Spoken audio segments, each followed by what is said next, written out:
네, 여러분 안녕하십니까. 뉴스 빅5 시작하겠습니다. 오늘 함께 하실 네 분 먼저 소개해드리겠습니다. 이종근 시사평론가, 정혁진 변호사, 손수호 변호사, 하지근 평론가 나오셨습니다. 어서 오십시오. 문재인 대통령이 조국 후보자를 장관에 임명을 했습니다. 그 얘기부터 시작하겠습니다.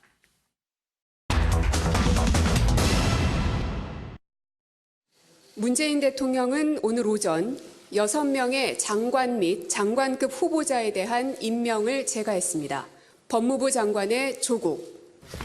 장관님, 대통령님의 재가가 내려졌습니다. 그래서 소감 한 말씀만 부탁드립니다. 대통령께 정치에서 부담을 줬다는 죄송함 없으십니까? 부인께서 기소되셨는데 이에 대한 한 말씀 부탁드립니다. 장관 임명 소감 부탁드리겠습니다. 임명자 조국 국무위원회가 법무부 장관의 고와 2019년 9월 9일 대통령 국제인 조국 법무부 장관의 경우 의혹 제기가 많았고 배우자가 기소되기도 했으며 임명 찬성과 반대의 격렬한 대립이 있었습니다. 자칫 국민 분열로 이어질 수도 있는 상황을 보면서 대통령으로서 깊은 고민을 하지 않을 수 없었습니다. 그러나 저는 인사청문회까지 마쳐 절차적 요건을 모두 갖춘 상태에서 본인이 책임져야 할 명백한 위법 행위가 확인되지 않았는데도 의혹만으로 임명하지 않는다면 나쁜 선례가 될 것입니다. 저는 지난 대선 때 권력기관 개혁을 가장 중요한 공약 중 하나로 내세웠고 이제 남은 과제는 권력기관의 정치적 중립을 보장하고 국민의 기관으로 위상을 확고히 하는 것을 정권의 선의에만 맡기지 않고 법제도적으로 완성하는 일입니다. 저와 함께 권력기관 개혁을 위해 매진했고 성과를 보여준 조국 장관에게 그 마무리를 맡기고자 한다는 발탁 이유를 분명하게 밝힌 바 있습니다. 가족이 수사 대상이 되고 일부 기소까지 된 상황에서 장관으로 임명될 경우 엄정한 수사에 장애가 되거나 장관으로서 직무 수행에 어려움이 있지 않을까라는 염려가 많다는 것도 잘 알고 있습니다. 검찰은 검찰이 해야 할 일을 하고 장관은 장관이 해야 할 일을 해나간다면 그 역시 권력기관의 개혁과 민주주의의 발전을 분명하게 보여주는 일이 될 것입니다. 이번 과정을 통해 공평과 공정의 가치에 대한 국민의 요구와 평범한 국민들이 느끼는 상대적 상실감을 다시 한번 절감할 수 있었습니다. 고교 서열화와 대학 입시의 공정성 등 기회의 공정성을 해치는 제도부터 다시 한번 살피고 특히 교육 분야의 개혁을 강력히 추진해 나가겠습니다. 순방에서 귀국한 직후 임명할 것이라는 예상과 달리 주말 내내 문재인 대통령이 고심을 거듭을 했습니다. 결국 결론은 임명하는 쪽으로 하면서 아무래도 검찰개혁을 좀 강조한 것 같습니다. 네, 그렇습니다. 사실 일부 언론에서는 뭐 전격적으로 임명했다 이렇게 표현하지만 전격적이라기보단 오늘 내로는 사실 결론을 냈어야 됐다. 왜냐하면 추석이 바로 코앞이고 그렇죠. 추석까지 이 문제를 끌고 나갈 수는 없는 문제이기 때문에 가부간에 오늘 오전에 결단을 내리실 거라는 짐작은 다 했습니다. 예. 문제는 말씀하셨듯이 6일 금요일 귀국 때 사실은 거의 임명을 할 것이다라고 보아졌는데 검찰이 바로 그 자정 무렵 그러니까 청문회가 끝나자마자 조국 후보자의 부인을 전격 기소함으로써 사실 토요일 하루는 그것과 관련된 어떤 고민의 하루가 지나쳤고 그다음에 일요일은 아주 바빴습니다. 그러니까 숨가쁘게 돌아갔는데요. 여당은 여당대로 긴급 의원총회, 긴급 최고위원회를 열었고 또 청와대는 청와대대로 직원들이 이 비서관들이 모여서 회의를 하고 저녁 때는 당정청 회의가 굉장히 오랫동안 있었습니다. 그런 모든 과정들을 거쳐서 최종적으로 보고가 올라갔고 그 보고를 밤새 고민한 문 대통령 오늘 예. 오전에 이렇게 임명이라는 결단을 내릴 수밖에 없었다. 이렇게 예. 보였습니다. 그러니까 조국 장관의 배우자 정경심 교수의 기소가 막판의 변수였는데 오늘 네네. 문재인 대통령이 그랬어요. 조국 장관 자체가 책임져야 할 위법 행위가 확인이 안 됐다. 네네. 그러니까 조국 장관하고 이번 논란하고는 어느 정도 관계가 없는 거 아니냐라는 좀 인식인 것 같거든요.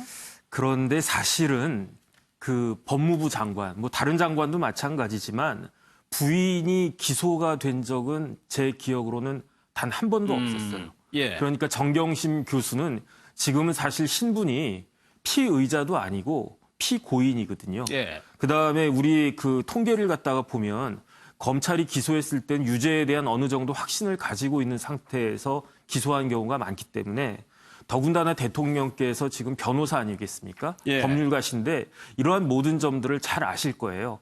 그래서 제가 봤을 때 조국 법무부 장관 임명이 사실은 객관적으로 리스크가 상당히 있는데 곰곰이 제가 생각을 해봤어요. 오늘 예, 임명을 예. 하셨다 하니까. 그런데 제 개인적인 생각으로는 그 대타를 마땅하게 내세울 만한 사람이 없지 않았나. 그래서 대타의 부재로 인해 가지고 일정한 그 리스크가 있음에도 불구하고 대통령이 조국 장관을 장관으로 법무부 장관으로 임명한 것이 아닌가 그런 예. 생각이 듭니다. 청문회 과정에서 그런 문제도 좀 앞부분에 대통령이 언급을 하긴 했었죠. 근데 그런 우려도 있었어, 손수호 변호사님. 장관의 배우자가 지금 검찰 수사 소환이 또 언제 될지도 모르고 재판을 받아야 되는데 그 재판을 해야 될 검사의 인사권을 쥐고 있는 법무부 장관에 가는 게 맞는 것이냐. 근데 그 부분에 대해서 문재인 대통령은 지금까지 검찰이 하는 거 보니까 의지가 상당하더라. 그래서 문제가 없을 것 같다는 취지였거든요. 여러 논란이 있죠. 그리고 조국 장관 임명에 대해서 찬성하는 국민, 반대하는 국민들도 굉장히 많습니다. 이게 예. 격렬하게 대립하고 있는데 문재인 대통령이 한 그 발언을 좀 해석을 하고 풀이를 해보자면 법무부 장관이 수사에 간접적이나마 영향을 미칠 수는 있어요. 굉장히 중요한 자리입니다. 예. 그런데 지금 현재 검찰과 법무부 장관의 관계가 서로 우호적이거나 아니면 법무부 장관으로 임명됨으로 인해서 오히려 그 주변 인물, 가족 또는 주변 인물에 대한 수사가 좀 차질을 빚거나 이럴 가능성보다는 오히려 이런 반대 언급을 했거든요. 반대 취지 언급을 했습니다. 검찰이 수사의 의지를 굉장히 가지고 있다. 예. 그리고 그러한 수사 의지를 행동을 통해서 보여줬다라고 하고 있는데 이거는 좀 해석해보자면 설령 조국 장관이 임명된다 하더라도 지금까지 검찰이 보여준 그런 태도, 뭐 여러 가지 조치 등에 비추어 볼 때 수사를 제대로 해야 되는데 제대로 하지 못하거나 예. 또는 수사를 해야 되는 사람에 대해서 수사를 하지 않거나 또는 제대로 수사해서 형사처벌까지 이어져야 되는 상황인데 검사가 수사를 제대로 하지 않아서 그렇게 되지 않거나 이럴 가능성이 없지 않느냐라고 하는 입장을 표한 것으로 보이거든요. 물론 예. 이러한 대통령의 이야기에 대해서 조국 후보자 임명 자체를 찬성하는 분들은 그럴 수 있다라는 입장을 보일 테고 또 예. 반대로 조국 장관 임명에 대해서 또 반대하는 분들은 무슨 소리냐. 어찌되었든 직간접적으로 영향을 줄 수밖에 없는데 아무 영향 없다는 것은 말도 안 된다라는 예. 생각을 할 텐데 양쪽 다 일리는 있는 것 같아요. 예. 추후에 실제로 검찰이 어떤 행동을 보이느냐, 예. 어떤 수사를 하느냐에 따라서 평가가 달라질 것 같습니다. 저희가 뒤에 뭐 또 검찰 수사상을 지켜볼 텐데 하지만 표님 또 하나의 좀 이유가요. 이게 지난주였나요? 지지난주서부터 각 진영이 결집하는 모습을 보였었거든요. 그러니까 어느 쪽도 후퇴할 수가 없는 상황이 돼버려가지고 만약에 문재인 대통령이 지명 철회를 했다면은 진보 진영에 지지하는 층들이 또 이반할 수도 있는 가능성까지도 생각을 해볼 수 있었거든요. 네, 그러니까 여기서 무너지면 안 된다는 생각이 일각에서 또 있었다고 하는 거예요. 여권에서도. 예. 그래서 여기서 만약에 후퇴하는 모습을 보이게 되면 이 정권의 동력이 무너질 수도 있다. 이게 그렇지 않아도 후반부로 들어가고 총선 들어가고 이렇게 되는데 여기서부터 시작해서 점점 동력이 무너지기 시작하면 레임덕도 굉장히 빨리 올 수 있고 앞으로 더 이상 개혁을 못하게 될 수도 있다. 예. 그렇기 때문에 이것은 조국 후보자 개인의 문제가 아니라 정권이 사느냐 죽느냐의 차원에서 무조건 이겨야 되는 싸움이 전장이 그렇게 벌어진 것이다라는 인식도 있었다는 이야기가 있고 그리고 문재인 대통령이 과거에 이제 검찰에 대해서 얘기를 할 때 예. 검찰도 이제는 무소불위의 권력을 내려놓고 민주적 통제를 받아서 국민을 섬겨야 한다. 이런 말을 한 적이 있는데 요번에 검찰이 보이는 행동이 결국 민주적 통제에서 벗어나서 이게 다시 무소불위의 권력을 휘두르려는 예. 대통령의 임명권에 도전하려는 그런 행동으로 인식할 가능성이 있는 거죠. 그렇다면 문재인 대통령 입장에서는 조국 후보자가 개인적인 문제 차원을 떠나서 이거는 검찰의 그런 행동을 더 이상 용납할 수 없다. 검찰한테 휘둘려서는 안 된다. 그런 생각도 있을 수가 있는 것이고 그다음에 문재인 대통령의 과거의 개인적인 후회에도 개입했을 가능성이 있는데 과거에 문재인 대통령이 후회하는 게 참여정부 시절에 민정수석 할 때 노무현 대통령이 법무부 장관을 시키려고 했다는 거예요. 이 문재인 대통령한테 당시에 검찰 개혁하라고. 근데 문재인 대통령이 주위에서 반대도 심하고 본인도 정권에 부담을 줄 수 없다는 이유로 고사했는데 나중에 후회했다는 거죠. 아, 그때 법무장관 해서 좀 욕을 먹더라도 검찰 개혁할 걸라고 후회를 했기 때문에 요번에 또 다시 사람들이 비난한다는 이유만으로 증거도 없이 낙마시켜서는 안 되겠다. 아마 그런 개인적인 판단도 작용한 것 같습니다. 대통령도 국론 분열 양상까지 얘기를 했습니다. 지금 뭐 한국당 야당에서는 반발이 아주 거센데 일단 좀 영상을 보도록 하겠습니다. 참담합니다. 기어이 민심을 거스르는 그런 결정을 했습니다. 이 대한민국 역사상 또 헌정사상 가장 불행한 사태로 기록될 것이라고 생각합니다. 이렇게 되면은 국회 정치권은 어떻게 될 것이냐. 그동안에 조국 후보자, 당시 후보자 논란 관련해가지고 한국당이 그렇게 큰 수익은 못 봤어요. 지지자들의 지지율이 그렇게 높아진다고 이런 호재를 두고서도. 그럼 앞으로 한국당이 어떤 투쟁 노선을 가져가느냐도 중요하거든요. 네, 그렇습니다. 일단 지금 오늘 보면 다당제 구도잖아요. 뭐 한국당이 지금 뭐 110명이 넘더라도 바른미래당과 민주평화당과 정의당 또 이 대한연대까지 포함을 해서 정의당을 빼놓고는 모두 다 조국 후보자의 그 임명에 대해서 모든 정당이 지금 비판적인 논조입니다. 손학규 바른미래당 대표의 경우도 문 대통령이 지금 박근혜 대통령의 탄핵 사유를 봐야 된다. 굉장히 좀 비판의 수위를 높였어요. 그다음에 첫 번째는 지금 이것과 관련해서 이 한국당이 나머지 정의당을 뺀 당과 연합해서 함께 어떤 그 비판의 어떤 목소리를 낼 수 있느냐. 잠시만요. 지금 동양대에서 표창장 관련해가지고 진상조사 결과를 발표하는데 좀 한번 들어보겠습니다. 장시간 동안 저들 발표를 기대하고 계셔서 송구하기 그지없습니다. 일단 발표 문안을 먼저 말씀을 드리도록 하겠습니다.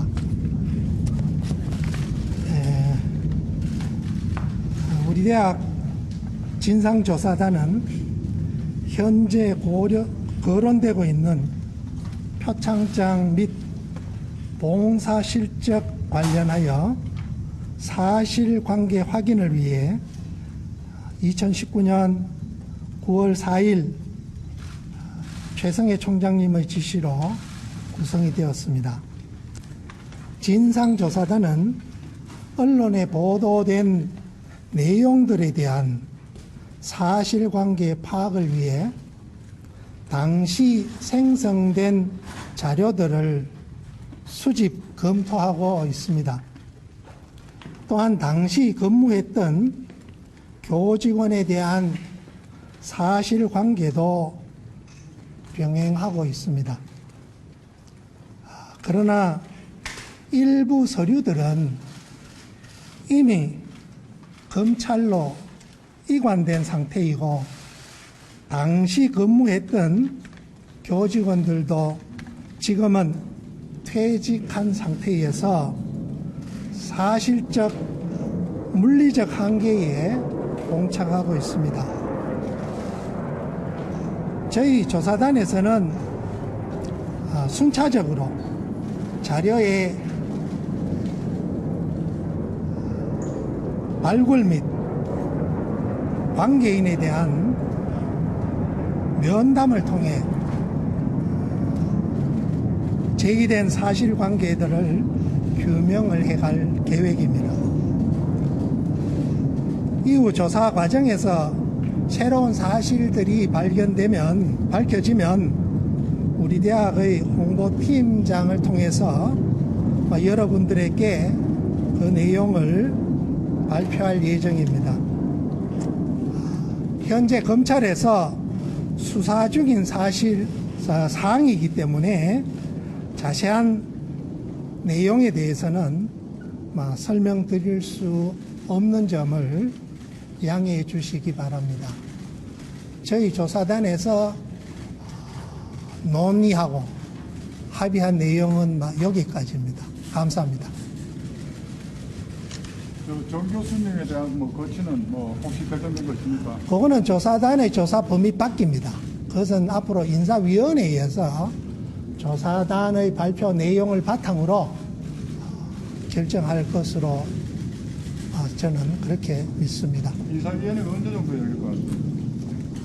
인사위원회는 발표가 종료된 후이니까 아직은 저들이 조사단이 발표하고 있기 때문에 조사하고 있기 때문에 그것은 아직 확정된 바는 없습니다. 네, 수고 많으셨습니다.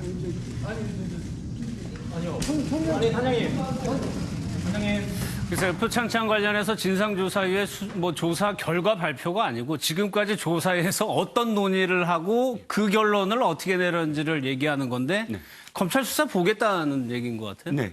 그럼에도 불구하고 언론이 주목한 건 어저께 최성해 총장이 내일 발표를 할 것이다. 라고 예고를 했고 상당 부분 인터뷰에서 이 조사가 거의 마무리된 것 같은 암시를 좀 줬거든요. 그렇기 때문에 오늘 조사단 발표가 상당 부분 결론을 내릴 것이다. 라고 보여서 지금 언론들이 굉장히 관심을 가졌는데 내용인즉슨 아직도 자료 수집을 검토하고 있고 사실관계를 지금 이렇게 병행 중이다. 모든 것이 다 되면 발표하겠다. 즉 아직 진행 중이다라는 정도의 어떤 그런 언급밖에 없겠습니다. 서류도 없고 퇴직한 직원도 있어서 완벽한 조사가 안 된다는 취지인 것 같은데 사실 정혁진 변호사님 이게 조국 장관 관련해 가지고 최성해 총장이 나는 총장 직인을 찍어준 적이 없다라고 얘기하면서 이 문제가 다시 불거진 거 아니겠어요? 사실은 그게 제가 봤을 때 그 기소한 결정적인 그 요인 중에 하나라고 본 거예요. 왜냐하면 다른 사람이 뭐라고 이야기했든지 간에 그 직인을 찍을 수 있는 권한을 가진 사람은 총장인데 총장이 적극적으로 나는 그런 행위를 한 적이 없다. 그렇게 이야기를 했으니까 그러니까 이제 공소시효 문제도 있고 여러 가지 문제가 있었지만 그럼에도 불구하고 총장이 그렇게 이야기하는데 내가 안 찍어줬다고 이야기하는데 다른 사람이 무슨 이야기를 한들 그거는 나중에 확인하면 되는 것이다. 검찰이 그렇게 생각을 갖다 했던 거고 사실 검사들이 징계받을 때 가장 심한 징계는 뭐냐면요. 공소시효를 놓치는 경우거든요. 그래서 일반적인 사건에서는 공소시효부터 챙겨가지고 공소시효가 안 되겠다 그러면 아예 사건 접수도 안 하는 경우도 많이 있거든요. 그런데 그렇기 때문에 그 일반 사람들이 생각하는 것보다 공소시효를 그 기간을 지키는 것은 사실 굉장히 중요했던 겁니다. 그런데 손수호 변호사님, 사실 이 전국에서 최성해 총장의 언론 인터뷰가 굉장히 많은 언론에서 이제 인용부호를 타고 이제 보도가 됐는데 그러면은 동양대 수준에서도 뭔가 결론을 내주는 것이 도리인 것 같기도 한데 그 결론을 안 내린 상황이란 말이에요? 그렇습니다. 조사가 다 끝나고 또 진상조사가 마무리돼서 결론이 나온 다음에 오늘 결과를 발표하겠다고 한 것이 아니라 일단 결과를 발표하겠다라고 해놨는데 뚜렷이 어느 한쪽을 확실하게 이야기하기 어려운 상황이 돼버린 것이 아닌가 그런 짐작을 할 수 있겠고요. 또는 내부적으로 결론은 나왔지만 어느 방향으로 발표를 하든지 굉장히 큰 후폭풍이 예상되기 때문에 오히려 좀 조심스럽게 일단 입장 발표를 하겠다는 그런 입장 발표를 하겠다고 했으니까 할 수밖에 없는데 이런 애매한 모호한 그런 그 답을 말할 수밖에 없는 건 아닌가 이런 짐작도 듭니다. 그런데 오늘 이렇게 딱 부러진 이야기를 하지 못하는 근거로 사유로 든 것 중에 하나가 관련 직원들의 퇴직이거든요. 근데 또 관련 퇴직한 전직 직원이 또 한 방송에서는 또 구체적인 이야기를 한 바가 있어요. 따라서 그렇다면 그 부분에 좀 힘이 실리는 건가 이런 생각이 들리기도 하고 또는 어떤 한 명의 직원이 모든 사실을 다 알기는 힘들어 보여요. 왜냐하면 지금 다 파편적으로 입수되는 여러 가지 그런 그 이야기, 주변 이야기 정황 등을 종합해 보면 어느 한 사람 말이 맞고 어느 한 사람 말이 다 틀리는 것이 아니라 일부는 기억하고 있고 일부는 알고 있어도 누구 한 명이 다 안다고 장담할 수 없을 것 같거든요. 또 총장 역시 마찬가지입니다. 따라서 지금 이 상황은 오히려 상황을 해결하고 상황을 정리하고 의문을 해소시켜 주리라고 기대했던 대학 측 그리고 총장의 이야기가 예. 오히려 혼란을 더 가중시키는 상황이 됐기 때문에 예. 검찰의 최종 수사 결과 그리고 또 그 한참 후에 나올 판결이 선고되지 않고서는 예. 누구도 이 사태에 대해서 정확하게 장담할 수 없는 그런 상황이 발생한 것 같습니다. 그런데 왜 어제 최 총장은 결론을 낼 거라고 얘기를 했을까요? 뒤에 뭐 표창장 부분에서 잠깐 또 저희가 빠진 부분 언급해 보도록 하고 아까 정치권 이제 한국당 내용 얘기를 했는데 그러면 지금 뭐 홍준표 전 대표 같은 경우에는 뭐 국민 탄핵이란 얘기까지 나올 정도로 어떻게 하느냐도 국민들이 굉장히 큰 관심입니다. 네, 그렇습니다. 일단 보셔야 될 게 이제부터 예. 시청자분들이 보셔야 될 게 첫 번째 아까 제가 드리려는 말씀이 야사당이 공조하느냐 아니냐 이 여부가 굉장히 클 것 같아요. 야사당이 공조하게 된다면 그 파괴력은 상당히 클 것이다. 왜냐하면 예. 앞으로 이제 국정감사도 있고 또 예산 국회도 있지 않습니까? 그 국회에서 야사당이 함께 예를 들어 보이콧이면 보이콧이라든지 혹은 협상을 벌여 나갈 수 있느냐가 첫 번째 쟁점. 그런데 그렇지 못할 가능성도 크다는 거예요. 왜냐하면 예. 선거법으로서 연동형 비례대표제가 만약에 그대로 된다면 지금 소수 정당들도 사실은 뭐 연합이나 이런 거 없이 그대로 존속할 수도 있거든요. 그래서 그것이 연계되느냐 안 되느냐도 지금 봐야 될 문제. 마지막으로 한국당이 일사불란하게 갈 수 있느냐는 거예요. 지금 말씀하신 홍준표 전 대표를 비롯해서 예. 지금의 지도부 잘못이다라고 목소리를 높이고 있는 일부 그 사람들이 있거든요. 의원들이나 당원들이나 그랬을 때 내부 분란이 일어나면 사실은 적정 분열의 상황이 또 될 수도 있고 단일 대우를 유지할 수 있느냐 없느냐. 그러니까 이런 것들이 사실 변수입니다. 그래서 예. 추석 이후에 가장 큰 게 마지막으로 제가 한 말씀을 드리면 추석 이후의 민심이에요. 예. 그러니까 명절 밥상에서 이것이 올라갈 것이고 그다음에 추석 이후에 여론조사 결과가 나옵니다. 각 그 여론조사가 일주일마다 하는 것이 아니라 이제는 그때쯤 해서 각 언론사들이 따로따로 또 각 다른 기관으로 하거든요. 예. 그랬을 때 그 지지도가 어떻게 나오느냐가 사실 굉장히 큰 관건이 될 겁니다. 일단 청와대에서도 그것까지 감안해가지고 오늘 발표를 한 거라고 봐야 되는 거예요.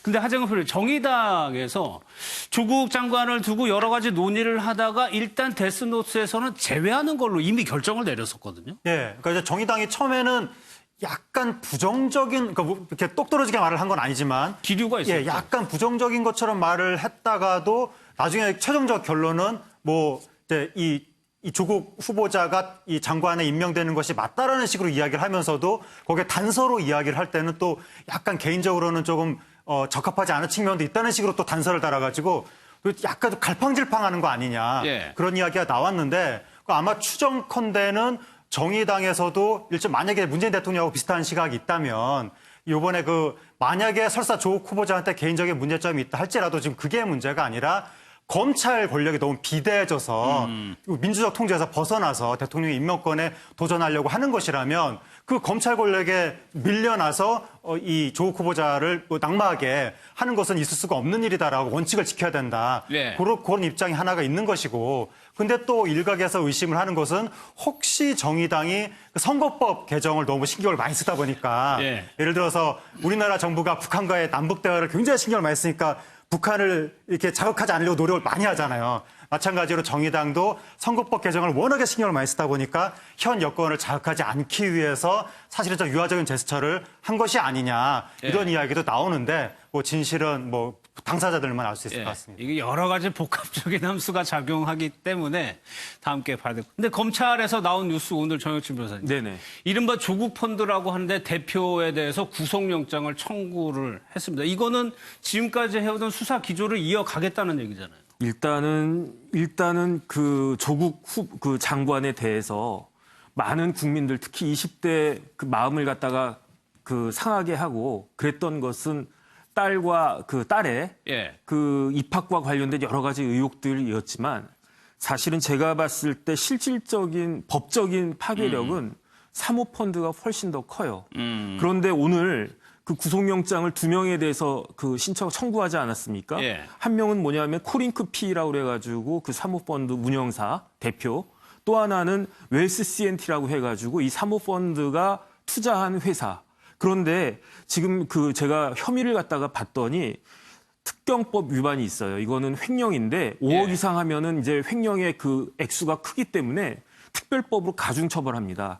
그다음에 이제 증거인멸 교사도 있는데 이 특경법 위반이 형량은 더 세지만 핵심은 오히려 자본시장법 위반이에요. 이게 자본시장법은 남의 돈을 갖다 모아가지고 이 투자를 갖다 하는 거기 때문에 굉장히 엄격한 요건을 갖다가 지키게 되어 있는데 예. 여기서 이제 이 코링크 P가 허위 신고를 했다는 거죠. 예. 그 다음에 또 하나 그 핵심은 뭐냐면은 그 웰스 CNT라고 해가지고 이 코링크로부터 투자받은 그 회사가 최근에 투자 받은 이후에 관급공사를 177건을 수주했다는 거거든요. 예. 그 다음에 그 매출액도 2배 이상 올라갔고 그렇기 때문에 영업이익도 훨씬 올라갔고 여기에 어떤 유착이나 무엇이 있는가가 사실은 제가 봤을 때 법적으로는 가장 큰 핵심이 되지 않을까 싶습니다. 또 하나 그런 뭐 수사를 통해 가지고 이게 이제 또 조국 장관하고 어떤 관계가 있는지까지도 뭐 이제 수사가 될 것 같은데 손수변호사 지금 정경심 교수 기소했단 말이에요. 네. 기소한 사람에 대해서도 그 혐의로 소환 조사를 할 수가 있습니까? 그 혐의는 이미 수사가 끝났고 기소했기 때문에 재판에 종결이 넘겨진 된 겁니다. 거죠? 예. 하지만 지금 기소한 거는 사문서 위조 혐의거든요. 예. 그런데 그와 직접적으로 필연적으로 논리적으로 연결되는 위조 사문서 행사라든지 또는 위조한 사문서를 부산대에 제출한 것 자체는 그와 동시에 또 공무집행 방해죄가 될 수 있는 거예요. 그래서 그 부분에 대한 수사는 아직까지 완결되지 않았거든요. 혐의가 다른 거에 대해서. 그렇습니다. 법적으로 볼 때는 다른 범죄입니다. 만약 범죄라고 가정한다면. 예. 따라서 일부 범죄는 이미 공소시효 문제로 기소를 했지만 다른 관련된 그런 사안에 대해서는 추가적인 수사가 필요할 겁니다. 따라서 그 부분에 대한 수사는 얼마든지 할 수 있을 것이고 다만 제가 지금 검찰의 수사 가능성 그리고 또 수사 필요성을 이야기했는데 이게 곧 유죄를 말씀드리는 건 아니에요. 예. 수사를 해서 정말 범죄라고 생각할 수 있는 증거가 나올지는 다른 차원의 문제고 예. 또 그렇게 기소했다 하더라도 법원은 또 다른 판단을 할 수 있기 때문에 지금 단계에서는 검찰 입장에서는 수사할 필요성이 있고 수사를 진행하겠지만 그 결과가 어떠할지는 섣부르게 예단하기는 힘든 상황인 것 같습니다. 이런 상황에서 홍익표 의원이요. 윤석열 총장이 조국 후보자를 낙마시켜야 한다는 뜻으로 얘기를 했다라고 언론 인터뷰에서 얘기를 했습니다. 이 인터뷰 좀 한번 들어보도록 하겠습니다. 지금 여러 차례 검찰 내부에 관련된 저희들도 여러 가지 증언이 있는데 네. 윤석열 검찰총장 스스로가 조국 후보자를 낙마시켜야 된다는 뜻으로 말을 했다 이런 얘기도 있어요. 잠깐만요. 그럼 예. 그러니까 그 근거를 갖고 하시는 말씀입니까, 의원님? 그런 얘기가 제보가 있어요. 물론 그건 확인되지 않은 사실이긴 하지만 예. 그러니까 그러한 얘기들이 계속 흘러나오는 거는 검찰 내부에 그런 논의가 있었고 의도가 있다라는 거거든요. 그러니까 예. 그런 의도를 윤석열 검찰총장 스스로가 좀 잘라줘야 되는 거예요. 네. 조국 후보자가 법무부 장관임에도 불구하고 검경 수사권 조정에 있어서 경찰 쪽의 입장에 상당히 경도돼 있다. 이런 얘기들이 내부에서 계속 나오고 있어요. 그래서 법무부 장관이라면 당연히 자기들 검찰의 입장을 좀 더 옹호하고 배려하는 사람이 와야 되지 않느냐. 그런 측면에서 조국 후보자는 부적절하다. 이런 얘기가 계속 돌고 있다는 거예요. 조국 후보자를 낙마시켜야 된다. 사실 확인된 거 아니라고 얘기를 했는데도 이제 이런 제보가 있다라는 식으로 언론에 얘기를 한 거는 여권에서는 이런 기류가 있다는 얘기 아닙니까? 검찰을 보는 시각이? 네, 그렇죠. 지금 홍익표 수석 대변인이 라디오 인터뷰에서 이렇게 얘기한 거예요. 자, 윤석열 총장이 조국을 낙마시켜야 된다라는 말을 했다라는 거고 그래서 황급히 놀라서 앵커가 그럼 그 근거가 있느냐. 그런데 근거에 대해서는 자신 있게 얘기하진 못했어요. 제보를 받았다는 거예요. 그러면 보통은 우리가 이런 팩트에 있을 때 육하원칙이라고 하잖아요. 어떤 자리에서 누구에게 어떤 내용 그래야 왜 맥락을 읽을 수가 있죠. 저 텍스트 앞에 예를 들어서 어떤 낙마라는 말도 그게 굉장히 중요한 그 귀에 들어오긴 하지만 어떠한 이유가 있어서 사실 자격이 없는 거 아니냐. 그 다음에 낙마가 됐다면 사실은 그 육하원칙이 되잖아요. 그럼 맥락을 읽을 수가 있고 거기에 대해서 같이 판단할 수가 있는데 단순히 낙마시켜야 된다는 말만 지금 딱 잘라서 이야기했기 때문에 약간 오해의 여지는 있습니다. 근데 이제 그 이후에 진행된 내용을 보면 그렇기 때문에 입장을 좀 확실히 밝혀야 되는 거 아니냐라는 뉘앙스도 있어요. 그런데 또 중요한 건 이렇게 반론이 되죠. 뭐냐면 검찰은 공소장으로 얘기하고 법관은 판결문으로 얘기한다. 지금의 상황에 있어서 지금 윤석열 검찰총장이 단 한마디도 한 적이 없어요. 어떤 상황에서도. 물론 검찰이 내부에서 이 언론에 어떤 불만을 이야기한 것도 관계자가 있긴 있습니다만 지금 상황에서는 죄가 되느냐 안 되느냐를 갖고 사실은 검찰은 이미 활시를 당겼거든요. 그렇기 때문에 공소장 내지는 재판에서 밝힐 수밖에 없지. 지금에서 윤석열 검찰총장이나 검찰이 조국 후보자, 조국 법무장관과 관련된 어떤 발언하면 그게 더 사실은 입장을 곤란하게 할 것이다. 라고 보여집니다.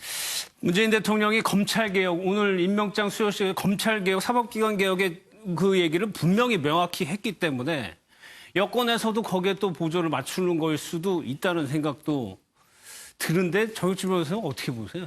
일단은 윤석열 총장이 어떤 사람입니까? 중앙지검장에 대통령이 이제 2017년이죠. 파격적으로 임명했을 때 사람들이 다 놀랐잖아요. 중앙지검장으로 임명된 것 자체가 엄청난 파격이었고요. 그다음에 그런 파격에 또 지난 7월 달에 지금 장관 된 지 2달도 안 됐거든요. 저희 총장이 된 지. 그것도 굉장히 파격이었는데 그 윤석열 총장을 누가 검증했습니까? 조국 장관이 민정수석으로서 검증을 갖다가 한 거고 그다음에 문재인 대통령이 총장으로 임명을 갖다 했단 말이에요. 이게 야당에서 임명한 게 아니고 야당의 격렬한 반대에도 불구하고 임명이 됐는데 지금에 와가지고 여당에서 그런 과정이 있었음에도 불구하고 지금 이런 이야기를 한 것 자체가 사실 조금 우스운 상황이다 이런 생각이 듭니다. 이제 정경심 교수에 대한 언론 보도도 많이 나오고 있는데 하재근 평론가님 글쎄요. PC를 반출했다던 그 당일의 CCTV를 한 언론사 조선일보입니다. 조선일보가 입수해가지고 그거를 이제 보도를 했는데 2번에 걸쳐서 왔다 갔다 하는 상황에서 복장이 바뀌었다. 이 부분에 좀 초점을 맞췄거든요. 네, 그 내용이 오늘 이제 보도가 나왔는데, 그러니까 지난달 말일 밤에 이제 이 동양대 사무실에 들어가서 그 다음날 아침에 나왔다고 하는 것인데, 그러니까 이제 하룻밤 사이에 있었다고 하는 것인데, 원래 처음에 알려지기로는 그날 밤에 학교에 들어가서 어느 그 증권 투자사 직원이 PC를 가지고 나왔다. 그렇게만 알려졌는데, 오늘 또다시 보도가 나온 것이 PC만 가지고 나온 것이 아니라 그날 아침에 정경심 교수가 그 어떤 서류라든가 책이라든가 이런 것을 품에 안고 일단 가지고 나왔다. 그런데 조금 후에 한 10분쯤 후에 다시 들어갔다가 또 나왔다. 그런데 2번째로 들어갔다 나올 때는 옷차림이 바뀌었다. 그 사이에 한 10분 사이에 이 첫 번째였을 때는 모자도 없고 위에 점퍼도 없었는데 2번째 때는 모자를 푹 눌러쓰고 점퍼를 입었더라. 또 백팩도 맸더라.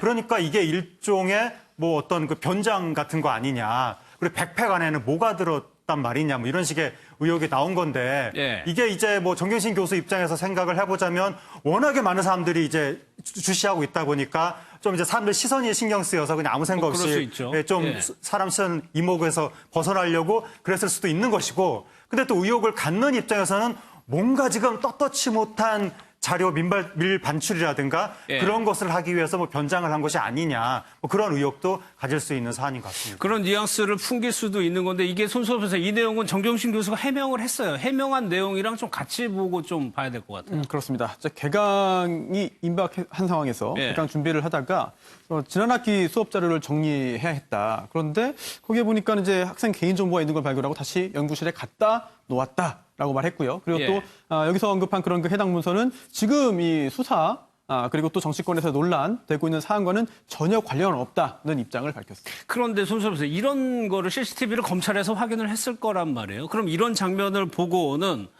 이거 좀 증거 인멸하는 거 아니라는 생각을 가질 수도 있는 겁니까?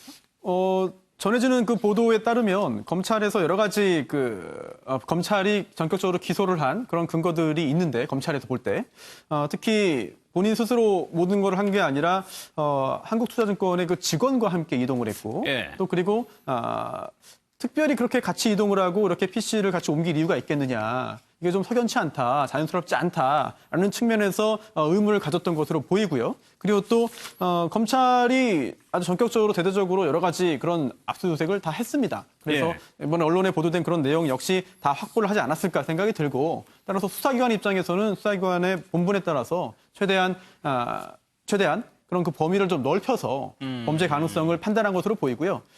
다만 앞으로 이제 재판이 열리는데 그 재판에서는 검찰의 판단과 다른 각도, 다른 시선에서 법관이 또 판단을 할 겁니다. 예. 따라서 이제 기소된 그런 그 정 교수와 또 변호인들이 법원의 판단을 받음에 있어서는 또 그에 마땅한 또 준비와 대응을 할 거거든요. 결국은 법정 싸움으로 갔기 때문에 법원의 판단에 따라서 사회적인 평가까지 이루어질 상황으로 된 것 같습니다. 또 하나 논란이 됐던 것이 이제 직인이 정 교수의 컴퓨터에 있었다는 언론 보도가 있었는데 이 해명을 본인이 한 것도 아니고 뭐 그 법무부에서도 한 것도 아니고 청와대 정무비서관의 SNS 통해서 그 해명이 나왔었단 말이에요. 네, 이게 정확하게는 이겁니다. 보통은 피의자나 혹은 피고인 신분에 소환을 당해야 되거나 또 재판을 앞둔 피고인이나 피의자 신분에 있는 사람은 절대 자신의 어떤 진술을 바깥에 얘기하지 않지 않습니까? 왜냐하면 그 다음부터는 사실은 이제 법정에 들어가서 진술을 해야 되거나 검찰의 질문에 받아야 되기 때문에. 그런데 문제는 정경심 교수가 어제부터 SNS에 해명글을 직접적으로 올리기 시작했다는 거예요. 지금 앵커 말씀에 조금만 더 들어가 보면 지금 그 해당자가 김강진 비서관입니다. 이번에 정무비서관으로 최연소로 들어갔죠. 근데 이 김 비서관이 당시 시간대에 굉장히 이 정 교수의 어떤 글, 해명글이 SNS 굉장히 많이 퍼져 있었어요. 그러니까 페북에. 근데 그거를 긁어서 자신의 SNS에 올린 거예요. 아, 돌아다니는 거를 복사해가지고. 네네, 그렇습니다. 그러니까 그 해명을 자기가 한 게 아니라 저는 동양대학교 정경심 교수입니다. 라고 하면서 이 정 교수가 직접 이야기한 거예요. 그런데 물론 이 글이 처음에 원소스가 어딘지는 몰라요. 저도 확인을 하려고 했는데 어디에 올린 건 모르겠습니다. 그런데 어쨌든 그걸 올린 것만으로도 사실은 굉장히 부적절하다. 지금 교수님 말씀하셨지만, 변호사님 말씀하셨지만, 이제는 피고인 신분 아닙니까? 피고인 신분에 있는 사람의 해명을 굳이 청와대 직원이 자신의 SNS에 글에 올렸다? 이것은 굉장히 부적절한 것 아니냐. 기소까지 된 사람인데 해서 비판이 오르자 이 김 비서관 이 해당 게시물을 삭제를 했습니다. 그러니까는 인터넷에 있는 글을 이제 복사해가지고 본인의 계정으로 이제 가져오는 거군요. 근데 이런 게 참 지금 말씀하신 정 교수 같은 경우는 해명을 적극적으로 할 생각인가 봐요. 본인의 이제 SNS 계정도 만들었거든요. 일단 조국 장관도 열심히 하셨으니까 정 교수도 열심히 하시는 것 같은데, 그런데 지금 이종근 논설위원께서 말씀하셨다시피 두 가지로 제가 봤을 때는 부적절한 것 같아요. 첫 번째는 정무비서관은 대통령의 비서 아니겠습니까? 비서가 적극적으로 이야기하는 것은 제가 봤을 때 대통령께 누가 되는 경우가 많이 있을 것 같아요. 10번을 잘해도 한 번 잘못하면 그게 엄청나게 후폭풍이 올 수 있는 거고, 두 번째는 저런 행위가 수사나 재판에 영향을 미칠 수가 있거든요. 그런데 국정감사 같은 것도 수사나 재판에 영향을 미치는 행위는 원칙적으로 하지 못하도록 되어 있어요. 그다음에 결론적으로는 뭐냐면은 정경심 교수가 변호인을 선임하지 않았습니까? 그럼 그 변호인이 할 이야기를 왜 청와대 비서관이 그것도 정무비서관이 하느냐, 이것은 조금 잘못된 것이 아닌가. 그다음에 이제 정경심 교수가 본인을 갖다가 적극적으로 그 디펜스하는 거는, 방어하는 것은 그거는 상관이 없는 것 같아요. 검찰이 막 이렇게 흘리고 하는 것들은 그거는 문제가 될 수 있을지 몰라도, 검찰에 의해서 수사를 받고 있는 사람이 내가 이러이러하게 내가 그런 점이 있다 해가지고 스스로 방어하는 것은 법적으로는 문제는 없습니다. 그래가지고 하정은 평론가님 처음으로 뭐 이제 본격적으로 대응하기 시작한 게 이게 고문료 가지고 이제 뭐 천 얼마의 고문료를 받았다는 보도가 있으니까 거기에 대해서도 이제 조목조목 해명을 올리더라고요. 그렇죠. 어제 해명을 올렸는데 SNS에 세 가지를 해명을 했는데, 일단 직인 파일이 PC에서 발견됐다, 여기에 대해서 그거는 뭐 어떤 경위로 흘러온 건지 모르겠는데 어쨌든 들어왔다. 첫 번째 해명이고, 두 번째 해명이 방금 그 CCTV에 잡혔다는 자료 반출, 그 자료 학생들 관련 자료다. 이 사건하고 상관없는 자료다. 그 두 번째 해명을 했고, 세 번째 해명이 이른바 그 고문료 관련인데, 사모펀드에서 투자한 회사에서 고문료를 뭐 수천만 원을 받았다, 이런 식으로 보도가 나와서 그렇다면 경영에 관여한 거 아니냐, 이 사모펀드라든가 관련 어떤 식으로라든, 그럼 이제 불법이 될 수가 있는 건데, 거기에 대해서 사모펀드 경영에 개입한 것이 아니라 그 투자한 회사가 영어 교육 사업을 하는 회사인데 그 영어 교육에 대해서 자문을 하고 자문료를 받았을 뿐이다. 한 달에 200만 원씩. 그리고 그 자문료 받는 건에 대해서는 동양대에 신고도 하고 정상적으로 진행했던 일이다라고 해명했습니다. 알겠습니다. 아까 이제 동양대 진상조사위에 이제 뭐 결과를 봤는데 정혁진 변호사님, 글쎄 최 총장이 계속적으로 언론 인터뷰를 하는데 여기일 때 조국 장관과의 관련성에 대해서 조국 후보자, 조국 장관의 부인이 자신한테 전화해가지고 겁을 줬다라고 인터뷰를 했단 말이에요. 이게 본인이 느끼기에는 일단 겁을 줬다라고 느꼈으니까 얘기를 했겠죠, 이렇게? 일단은 대개 내가 겁을 먹었다라고 하면 그 말을 반박하기는 굉장히 힘들죠. 그런데 정리를 갖다가 하면 처음으로 통화를 한 것은 8월 말이었습니다. 그 최 총장의 이야기에 의할 때. 그런데 이제 9월 3일 날 어떤 일이 있었냐면은 검찰이 동양대학을 압수수색을 갖다가 해요. 그리고 나서 그 다음 날 하루 동안 9월 4일이겠죠. 무려 12번이나 통화를 시도하려고 했고 그다음에 그중에 3번을 갖다가 통화를 갖다가 했는데 그런데 아침 7시 한 반쯤에 7시 38분에 한 20분 동안 통화를 했다는 거예요. 그런데 그때 조 후보자, 그러니까 조 장관 부부가 어떻게 이야기했냐면은 표창장 발급을 위임해달라. 뭐 그렇게 하면 서로 다치지 않을 것이다.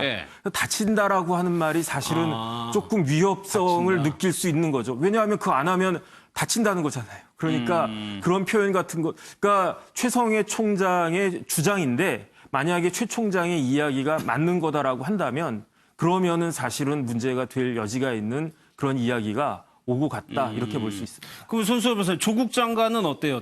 말투는 점잖았지만 영 기분이 좋지 않았다고 그랬거든요. 사실 이 부분은 뭐 법적인 판단에 영향을 미치는 부분은 아닌 것 같습니다. 그리고 또 말투가 점잖았다 하더라도 그 내용 자체가 불법이고 위법이면은 그에 따른 처분이 내려지는 것이고 또 말투가 거칠었다 하더라도 법적으로 문제가 없으면 또 그 부분은 또 넘어갈 수 있는 거거든요. 다만 최성해 총장의 한 이야기가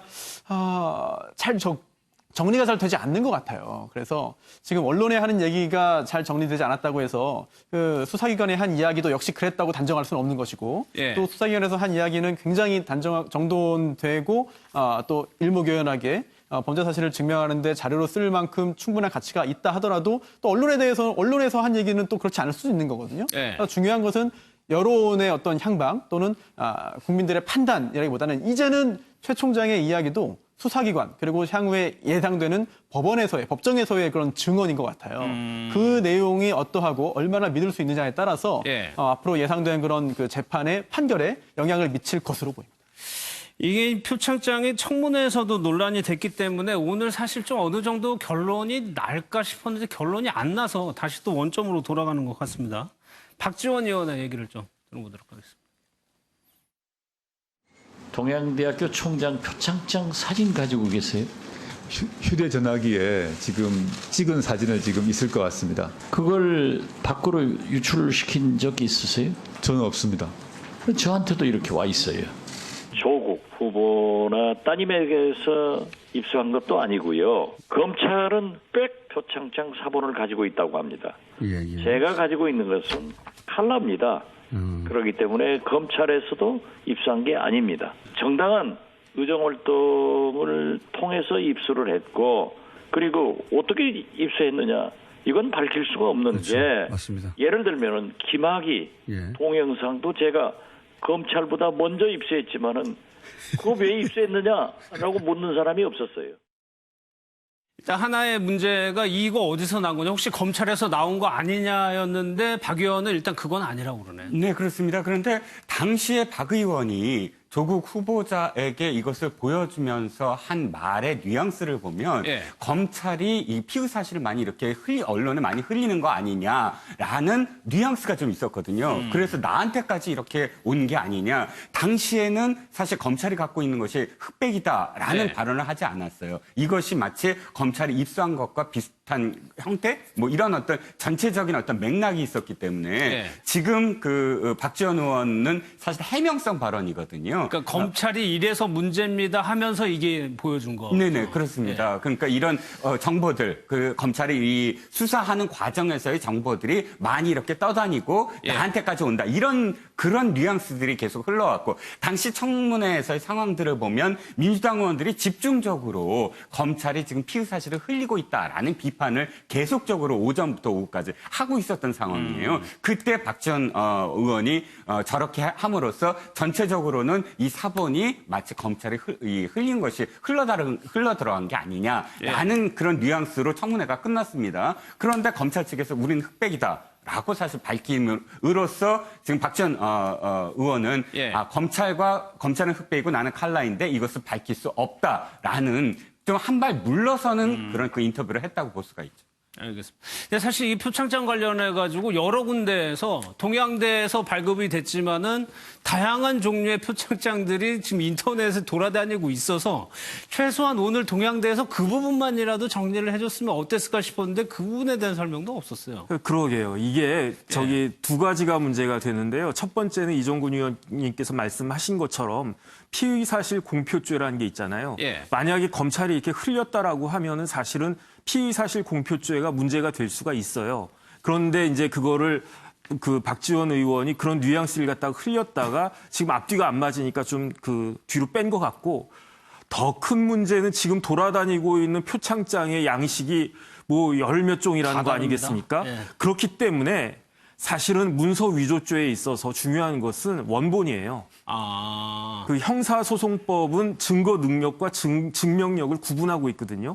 증거 능력이 있으면 증명력 자체가 인정이 안 되는 거란 말이에요. 그런데 원본이 아닌 사본의 경우에는 원칙적으로 증거 능력이 의심이 돼요. 왜냐하면 이런 식으로 조작이 될 수 있기 때문에 그렇기 때문에 이 건에 있어서도 이 표창장이 검찰이 갖고 있는 이 표창장이 그 증거 능력이 인정될 수 있을 것이냐. 이게 재판에 가서는 굉장히 중요한 문제가 될 건데 그럼에도 불구하고 첫 번째 이거는 어떤 사람이 이렇게 제출한 게 아니고 검찰이 압수수색을 통해 가지고 입수한 것이다.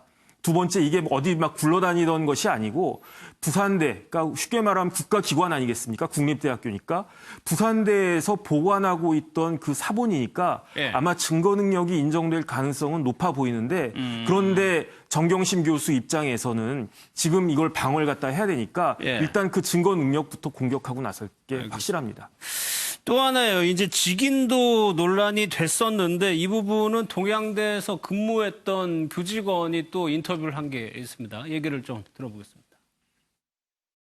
보통 직원들은 아무래도 교수들보다는 업무량이 많다 보니까 행정 업무가 그렇겠죠. 그런 거를 뭐 컴퓨터 교체를 요청하거나 바꿔주곤 하거든요.